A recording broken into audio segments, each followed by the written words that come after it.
Good morning, everyone. Shavua Tov, Agut Tavach. Thanks very much for clicking in, logging on, joining us, however we say it, in these virtual days of getting together. KST's Halacha Review and Counting the Omer for Sunday, May 17th. Today is the 38th day of the Omer. Hayom Shmona Ushloshim Yom Shehem Chamisha Shavuos Ushloisha Yamim LaOmer. We started speaking end of last week, about what happens when Shavuot comes out on a Friday, which is the case this year, Thursday night, actually a week from this Thursday night, and Friday is the first day of Shavuos, Shabbos the second day of Shavuos. So the first thing he writes in the Sefer here, Rav Mordechai Eliyahu, is that one should make sure to prepare Eruv Tavshilin on Friday. We spoke about that in depth last week. You can check with last week's videos to make sure about the procedure there. That enables us to prepare and cook and get everything ready for Shabbos on Friday, which is also Yom Tov. So make sure we take care of that. You'll find the procedure in the Siddur, and we can email it to you also if you don't have access to that. It says also to light a Yortzeit candle, in other words, a 24-hour candle before Yom Tov, in order that you'll have light, you'll be able to light the other fires from it, and especially to light the Shabbos candles from it on Friday afternoon. This is not he says a Yortzeit candle, but this is not the Yortzeit licht itself. This is to have a fire burning so that when you want to light candles or light your stove in the days of electronic lighting, you would have an existing fire burning all the time, so you could just transfer that flame from one place to another. On Friday itself, you don't need a flame. If you have a pilot light burning in your house or a stove pilot light, or we've left one burner on, which is what a lot of people do on a multiple day Yom Tov.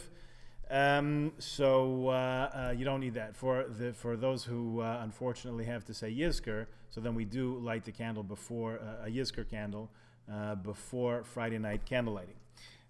He says further, one who prepared the Eruv Tavshilin according to the law is permitted to cook on Friday, on Yom Tov, for Shabbat, and it's proper to finish one's Shabbat preparations early on Friday and not delay until the last minute. We have a very long Friday. Candle lighting sunset is quite late these days, so nothing to worry about there.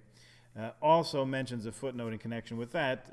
One should try to finish lunch on Yom Tov before midday in order to have an appetite for Friday night. However, if you didn't finish by then, you could certainly eat until 2.5 halachic hours before sunset. Some say 3 halachic hours, but we're really talking not 12 noon.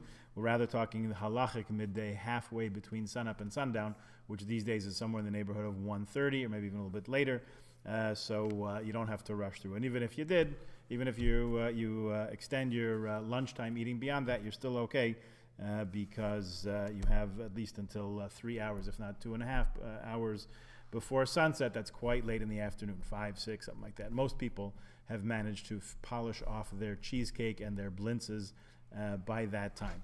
Let's take a look at Rabbi Jacobson, Rabbi Simon Jacobson's spiritual guide to counting the Omer. For today, day 38 days, 5 weeks, and 3 days of the Omer. So the Sphira combination in your Siddur on page 286 is Tiferet Shebeyesod. Tiferet Shebeyesod we translate here as compassion in binding. In bonding rather. Bonding needs to be not only loving but also compassionate, feeling your friend's pain and emphasizing with your friend. Questions to ask myself: is my bonding conditional? Do I withdraw when I'm uncomfortable from my friend's troubles? Our exercise for the day: offer help and support in dealing with an ordeal of someone that you have bonded with. See you tomorrow. Have a good day.